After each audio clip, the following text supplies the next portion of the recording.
सुप्रभात मम जगेंद्राणा। आज की हमारी धार्मिक चर्चा का विषय है आदर्श भक्त हनुमान। आदर्श भक्त हनुमान। श्री हनुमान जी भगवान श्री राम के सर्वोत्तम दास भक्त हैं।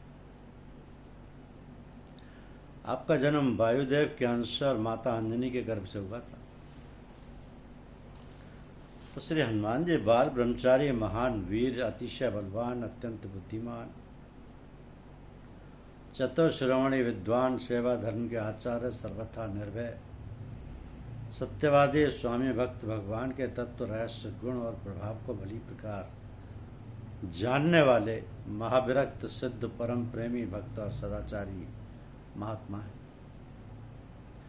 आप युद्ध विद्या में बड़े ही निपुण, इच्छानुसार रूप धारण करने में समर्थ तथा भगवान के नाम, गुण, स्वरूप और लीला के बड़े ही रसिक हैं। कहा जाता है कि अब भी जहाँ श्री राम की कथा या कीर्तन होता है वहाँ श्री हनुमान जी किसी न किसी वेश में उपस्थित रहते ही हैं। श्रद्धा ना होने के कारण लोग उन्हें देख नहीं पाते, पहचान नहीं पाते। श्री हनुमान जी के गुण अपार हैं। भगवान और उनके भक्तों के गुणों का वर्णन कोई भी मनुष्य कैसे कर सकता है। इस विषय में जो कुछ भी लिखा जाए वह बहुत ही थोड़ा है। यहाँ संक्षेप में श्री हनुमान जी के चरित्रों द्वारा उनके गुणों को कुछ दिग्दर्शन कराया जाता है। पहले जब पंपा सरोवर पर श्री राम और लक्ष्मण से श्री हनुमान जी मिले हैं, उस प्रसंग को देखने से मालूम होता है कि उनमें विनय, विद्वता, चतुरता, दीनता, प्रेम और श्रद्धा आदि सभी विलक्षण गुण विद्यमान हैं। अपने मंत्रियों के साथ ऋष्यमुख पर्वत पर बैठे हुए सुग्रीव की दृष्टि पंपा सरोवर की ओर जाती है तो वो देखते हैं कि हाथों में धनुष्बाण लिए बड़े सुंदर विशाल बाहु महापराक्रमी दो वीर पुरुष इस ओर आ रहे हैं। उन्हें देखते ही सुग्रीव भयभीत होकर श्री हनुमान जी से कहते हैं कि हनुमान, तुम जाकर इनकी परीक्षा तो करो। यदि ये बालक बाली के भेजे हुए हैं तो मुझे संकेत से समझा देना, जिससे मैं इस पर्वत को छोड़कर तुरंत ही भाग जाऊं। सुग्रीव की आज्ञा पाकर आप ब्रह्मचारी का रूप धारण करके वहां जाते हैं और श्री रामचंद्र जी को प्रणाम करके उनसे प्रश्न करते हैं कि मानस रामायण में तुलसीदास जी उनके प्रश्न का यूं वर्णन करते हैं कि को तुम श्यामल गौर शरीरा, क्षत्रिय रूप फिरऊ वन फीरा, कठिन भूमि कोमल पदगामी, कवन है तो बिचरऊ वन स्वामी, कि तुम तीन देव महको, नर नारायण की तुम दो, जग कारण तारण भंजन धरनी भार, कि तुम अखिल भुवनपति लीन मनु जपतार। आध्यात्म रामायण में भी लगभग ऐसा ही वर्णन मिलता है। इसके अतिरिक्त वहां श्री रामचंद्र जी भाई श्री लक्ष्मण जी से हनुमान जी की विद्वता की सराहना करते हुए कहते हैं कि लक्ष्मण, देखो यह व्यक्ति ब्रह्मचारी के वेश में कैसा सुंदर भाषण करता है। अवश्य ही इसने संपूर्ण शब्द शास्त्र बहुत प्रकार से पढ़ा है। इसने इतनी बातें कही किंतु इसके बोलने में कहीं कोई भी अशुद्धि नहीं आई। वाल्मीकि रामायण में तो श्री राम ने यहाँ तक कहा है कि इसने अवश्य ही सब वेदों का अभ्यास किया है, नहीं तो इस प्रकार का भाषण कैसे कर सकता है। इसके सिवा और भी बहुत प्रकार से श्री हनुमान जी के वचनों की सराहना करते हुए वे अंत में कहते हैं कि जिस राजा के पास ऐसे बुद्धिमान दूत हों उसके समस्त कार्य दूत की बातचीत से ही सिद्ध हो जाया करते हैं। रामचरित मानस में आगे का वर्णन बड़ा ही प्रेमपूर्ण है। भगवान श्री रामचंद्र जी अपना समस्त परिचय देकर श्री हनुमान जी से पूछते हैं कि ब्राह्मण बतलाइए आप कौन हैं। यह सुनते ही श्री हनुमान जी श्री राम को भलीभांति पहचान कर तुरंत उनके चरणों में गिर पड़ते। उनका शरीर पुलकित हो जाता है मुख से बोला नहीं जाता, वे टकटकी लगाकर भगवान की रूप माधुरी और विचित्र वैश को निहारने लगते हैं। कैसा अलौकिक प्रेम! फिर धैर्य धारण करके वह भगवान से कहते हैं को मोर न्याऊ में पूछा साई, तुम पूछो कस नर की नाई। तब माया बस फिरऊ भुलाना, ताते मैं नहीं प्रभु पहचान। एक में मंद मोहबस कुटिल हृदय अज्ञान, पुन प्रभु मोह विसारे दीन बंधु भगवान। जदपि नाथ बहु अवगुण मेरे, सेवक प्रभु परव जन भोरे। कितना प्रेम और दैन्य भाव! इसके बाद विनयपूर्वक सुग्रीव की परिस्थिति बतलाकर दोनों भाइयों को अपनी पीठ पर चढ़ाकर वे सुग्रीव के पास ले जाते हैं। वहां दोनों ओर की सब बातें सुनाकर अग्निदेव की साक्षी में श्री राम और सुग्रीव की मित्रता करा देते हैं। बाली का वध करके भगवान श्री राम भाई लक्ष्मण के सहित प्रवर्षण पर्वत पर निवास कर वर्षा ऋतु का समय व्यतीत करते हैं। उधर सुग्रीव राज ऐश्वर्य स्त्री आदि के मिल जाने से भोगों में फंसकर भगवान के कार्य को भूल जाते हैं।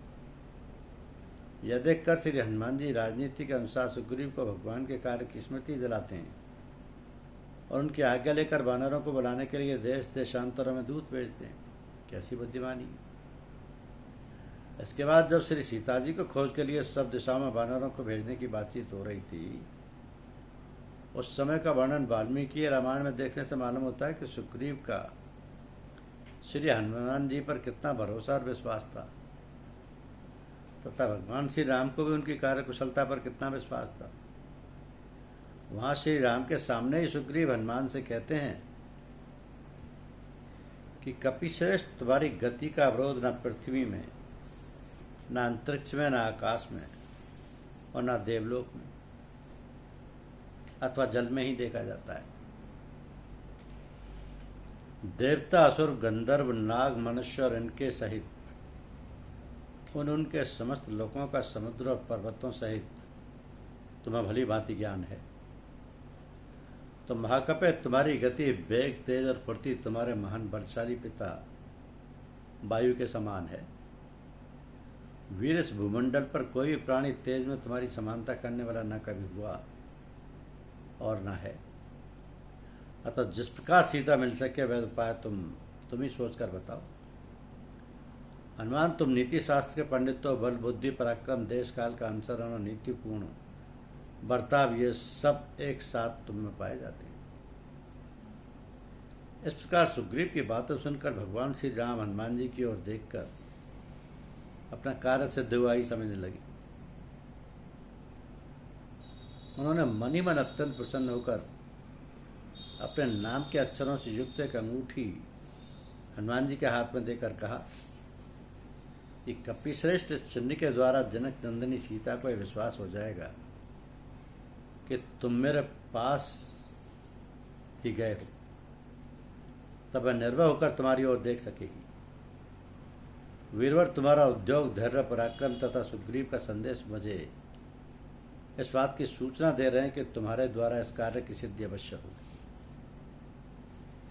अध्यात्म रामायण में भी प्राय इसी प्रकार श्री राम ने हनुमान जी के गुणों की प्रशंसा की। वहाँ सहदानी के रूप में अपनी मुद्रिका देकर भगवान श्री राम हनुमान जी से कहते हैं कि अस्मिन् कार्य प्रमाणै हेत्वमेव कपि सत्यम, जानामि सत्यम ते सर्वगच्छ पंथा सुवास्तव। कपिश्रेष्ठ, इस कार्य में केवल तुम ही समर्थ हो। मैं तुम्हारा समस्त पराक्रम भली भांति जानता हूं। अच्छा, जाओ, तुम्हारा मार्ग कल्याणकारक हो। इसके बाद जब जामवान और अंगद आदि वानरों के साथ हनुमान जी श्री सीता जी की खोज करते करते समुद्र के किनारे पहुंचते हैं और श्री सीता का अनुसंधान न मिलने के कारण शोकाकुल होकर सब वहीं अनशन व्रत लेकर बैठ जाते हैं, तब गृध्रराज संपाति से बातचीत होने पर उन्हें पता लगता है कि 100 योजन समुद्र के पार लंकापुरी में राक्षस राज रावण रहता है। वहां अपनी अशोक वाटिका में उसने सीता को छिपा रखा है। तब सब बानर एक जगह बैठकर परस्पर समुद्र लांघने का विचार करने लगे। अंगद के पूछने पर सभी ने अपनी अपनी सामर्थ्य का परिचय दिया, परंतु श्री हनुमान जी चुपचाप सीधे साधे बैठे ही रहे। कैसी निराभिमानता है। ये प्रसंग वाल्मीकि रामायण में बड़ा ही रोचक और विस्तृत है। वहाँ जाम्बान ने श्री हनुमान जी की बुद्धि, बल, तेज, पराक्रम, विद्या और वीरता का बड़ा ही विचित्र चित्रण किया है। वो कहते हैं कि वीर वानर लोकस्य सर्वशास्त्र विदाम्बर तृष्णि मेकांत मिश्रंत्य हनुमान की ना जलपसी राम लक्ष्मणयोश्चापि तेज साचा बलेंचा रुत्वामने विख्यात उत्तम सर्वपक्षिणाम। संपूर्ण शास्त्र वेदताओं में श्रेष्ठ तथा वानर जगत के आदित्य वीर हनुमान, तुम कैसे एकांत में आकर चुपचाप बैठे हो? क्यों बोलते नहीं? तुम तो तेज और बल में श्री राम और लक्ष्मण के समान हो। गमन शक्ति में संपूर्ण पक्षियों में श्रेष्ठ विनीता पुत्र महाबली गरुण के समान विख्यात हो। उनकी पांखों में जो बल, तेज तथा पराक्रम है वही तुम्हारी इन भुजाओं में भी है।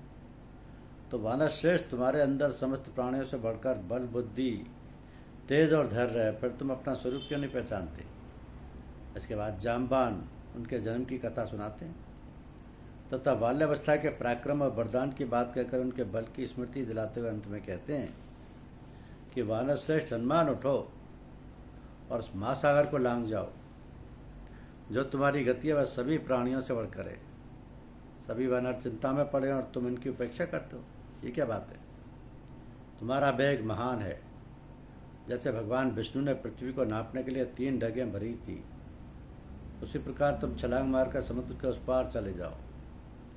इतना सुनते ही श्री हनुमान जी तुरंत ही समुद्र लांघने के लिए अपना शरीर बढ़ाने लगे। रामचरितमानस में भी इस आशय का वर्णन। वहाँ अंगद को धैर्य देने के बाद जाम्बान हनुमान जी से कहते हैं कि आध्यात्म रामायण में भी प्राय इसी तरीके का वर्णन है।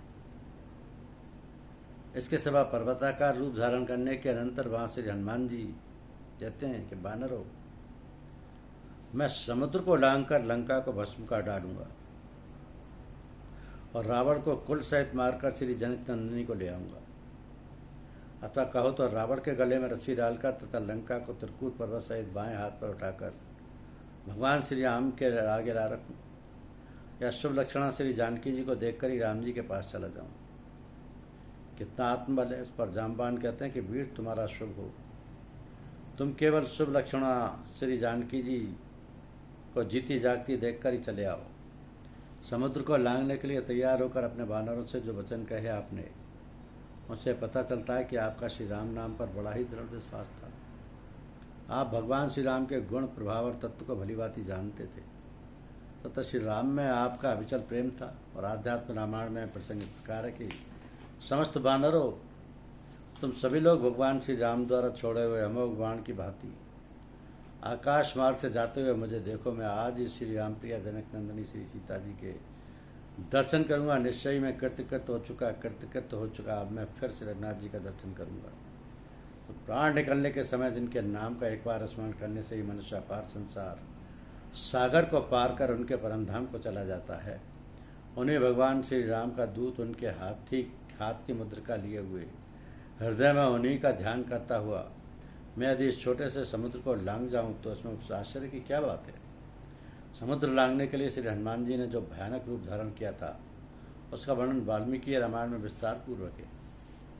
यहाँ उनका दिग्दर्शन कराया जाता है कि जिस प्रकार पूर्णिमा के दिन समुद्र बढ़ता है, उसी प्रकार भगवान श्री राम के कार्य की सिद्धि के लिए हनुमान बढ़ने लगे। समुद्र लांघने की इच्छा से उन्होंने अपने शरीर को बेहद बढ़ा लिया और अपनी भुजाओं एवं चरणों से उस पर्वत को दबाया।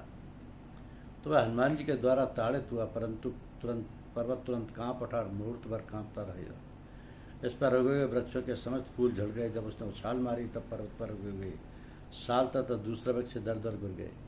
उनकी जांघों के बेग से टूटे वृक्ष इस प्रकार उनके पीछे चले जैसे राजा के पीछे सेना चलती है। इसके अतिरिक्त वहाँ पर श्री हनुमान जी के स्वरूप का मनोहर भाषा में बड़ा ही सुंदर चित्रण किया गया है। तो हनुमान जी की ये भक्ति रामचंद्र जी के लिए आदर्श भक्ति कही जाती है। धन्यवाद।